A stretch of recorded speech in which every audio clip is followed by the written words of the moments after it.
This is a tutorial for using the full section to add a map to your website, and this is a really nice, great big map.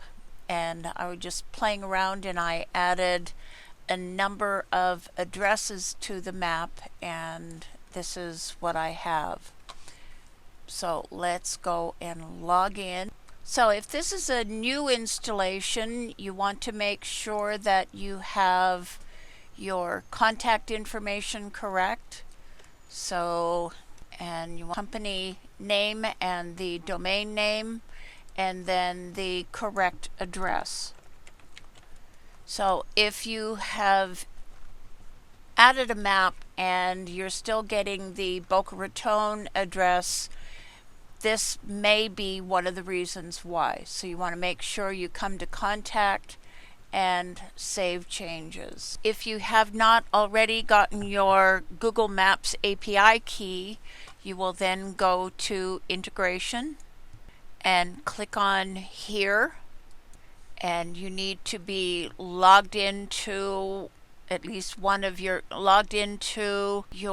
email account. The first thing you need to do is to create a project. So this has changed a bit, so you click on the plus sign to create a project.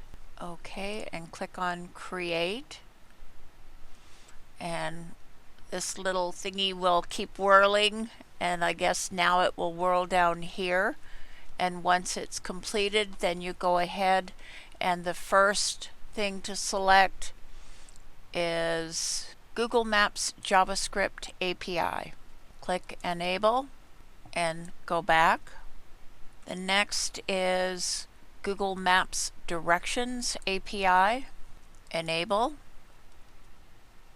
and go back. The third is Google Maps GeoCoding. Enable, go back, and then the last one is under Google Plus Social APIs. Click on Google Plus API, enable, and then we go to credentials.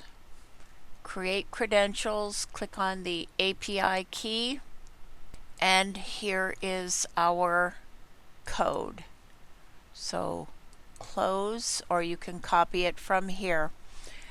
I paste it onto the sticky and then sleep the sticky for 5 or 6 minutes, so I know when it pops up that the requisite amount of time has passed, and I can take the code and paste it into my website. Okay, so the API key is being created. I'm just waiting for the sticky to pop up and let me know that the correct amount of time has passed, and then I can paste the code into the Google Map API key box here. Okay, here's the sticky. So I just copy the code, paste the API key in the box here, and save.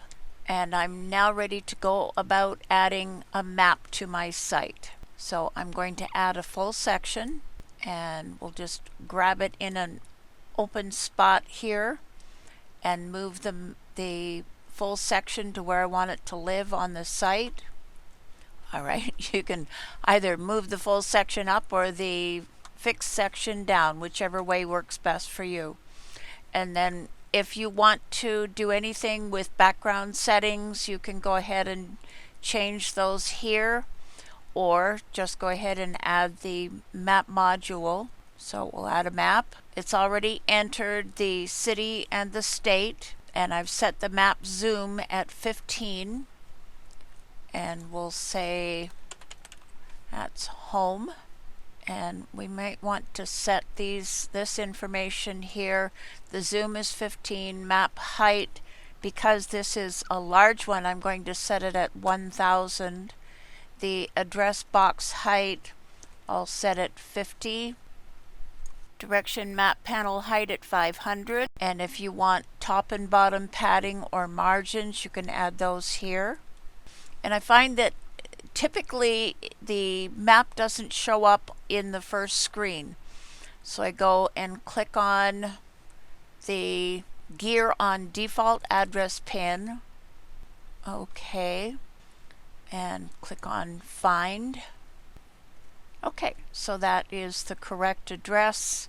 If you want to show the circle, you can select Yes, and the circle color, I'll set it at white. Circle radius, say 5. Okay, and click on Save. Now if you were creating, say, a directory type site and you wanted to show other businesses in the area, you could add a new pin and give the business a name, set the map pin address. So I'll add the map pin address and click on Find. If you want the circle and radius, and save. And I'll add one more. Add another pin, name the pin, and it's found the address. And if you want to do the circle, and if you wanted, you could change the color of the circle for each of these businesses. Okay, and save. And we'll save and update and preview changes. Then here are the 3 individual listings, and come down the page and there are the 3 different addresses here, and you may add them or not. You may add a number of businesses or just the one, whatever serves your purposes. And that wraps up this tutorial.